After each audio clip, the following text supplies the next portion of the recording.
Hello friends, welcome to Code Lab by Danish. आज की इस वीडियो में हम समझने वाले हैं जिप फंक्शन क्या होता है और किस तरह वर्क करते हैं और उसको हम किस तरह यूज करते हैं। तो आ जाते हैं अपनी VS कोड की स्क्रीन में और देखते हैं जिप फंक्शन।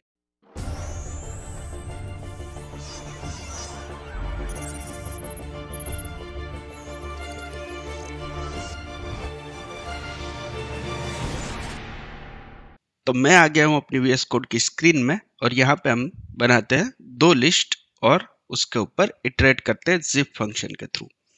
यहाँ पे मैं बनाता हूँ list 1 equal to A, B, C।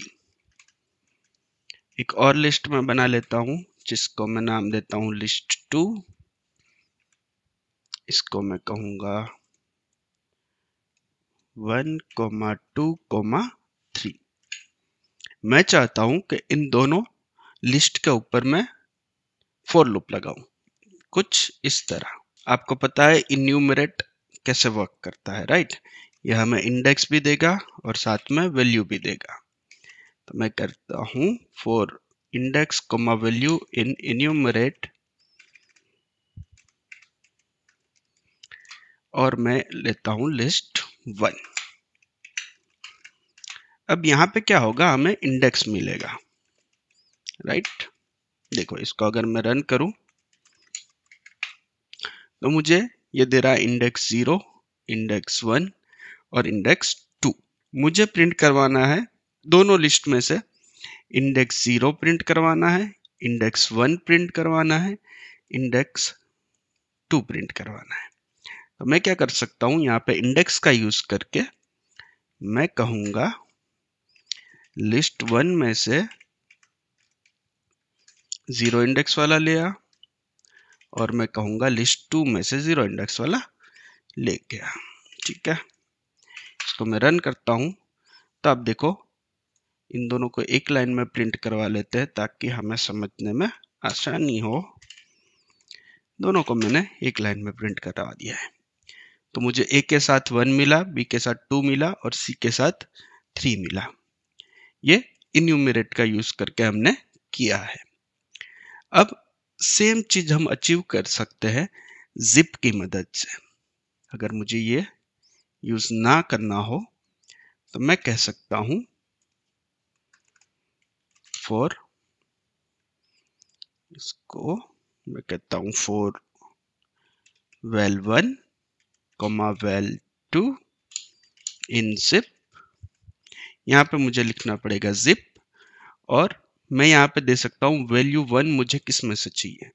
Value 1 मुझे चाहिए लिस्ट 1 में से और वैल्यू 2 मुझे चाहिए लिस्ट 2 में से। अब अगर मैं वैल्यू 1 और वैल्यू 2 को प्रिंट करवाऊं, यहाँ पे मैं कहूँ प्रिंट val 1 val 2, तो अब आप देखो तो मुझे मिलता है सेम आउटपुट, राइट? तो यहाँ पे मैंने जिप का यूज करके सेम आउटपुट अचीव किया है। एक और चीज यहाँ पे नोटिस करने जैसी है कि आपको लगता होगा कि दोनों सेम लेंथ के है, इसके वजह से ये प्रॉपरली वर्क कर रहा है। यहाँ पे अगर किसी एक लिस्ट में ज्यादा एलिमेंट होंगे, लेट्स से यहाँ पे 4 और 5 भी होगा, तो जिप क्या करेगा, इन दोनों में से जिसकी भी इंडेक्स कम होगी वहां तक चलेगा, आगे नहीं चलेगा। देखो अब अगर मैं इसको रन करूं कोई एरर नहीं देगा मुझे, लेकिन ये चला 3 तक ही। 4 और 5 को इसने क्या कर दिया, स्किप कर दिया।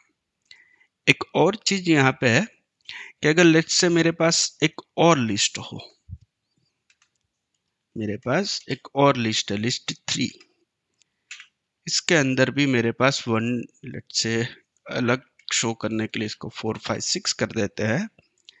ठीक है, अब मुझे यहाँ पे ये तीसरे लिस्ट में से भी चाहिए वैल्यू 3, तो मैं यहाँ कह सकता हूँ val 3 और यहाँ पे मैं कह दूंगा val 3 आएगा लिस्ट 3 में से। val 3 को भी प्रिंट करवा लेते हैं। ठीक है, तो ये हो गया val 3 में से भी वैल्यू इसने मुझे लाके दे दी। ठीक है, अब इसके अलावा जिप के कुछ दूसरे भी यूजेस है, जैसे कि हम दो लिस्ट को यूज करके डिक्शनरी भी बना सकते हैं। लेट्स से अगर मैं कहूं प्रिंट, देखो जिप क्या करता है, यहाँ पे मैं जिप को अगर करूं लिस्ट, यहाँ पे अगर मैं जिप को लिस्ट 1 और लिस्ट 2 देता हूं और इसको प्रिंट करवाता हूं, तो ये हमें देता है एक जिप ऑब्जेक्ट, राइट। इसको हम लिस्ट में कन्वर्ट करते हैं और देखते हैं इसमें क्या है।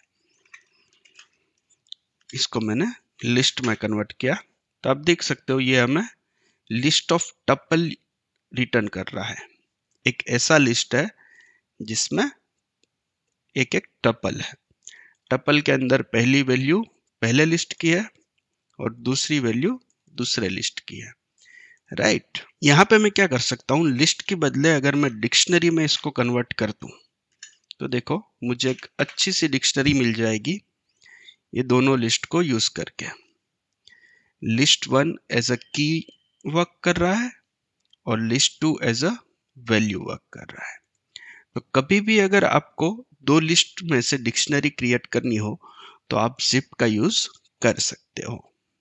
तो आज की इस वीडियो में हमने समझा कि जिप क्या होता है, कैसे वर्क करता है जिप के साथ, और जिप का क्या क्या यूजेस है, और रियल वर्ल्ड में हम जिप को कैसे यूज में लेते हैं। हम मोस्ट ऑफली जिप को यूज करते हैं डिक्शनरी क्रिएट करने में, और दो या दो से ज्यादा लिस्ट पे जब इटरेट करना हो तब हम जिप का यूज करते हैं। तो आज के लिए इतना ही, मिलते हैं नेक्स्ट वीडियो में कोई नेक्स्ट टॉपिक के साथ। तब तक के लिए हैप्पी कोडिंग।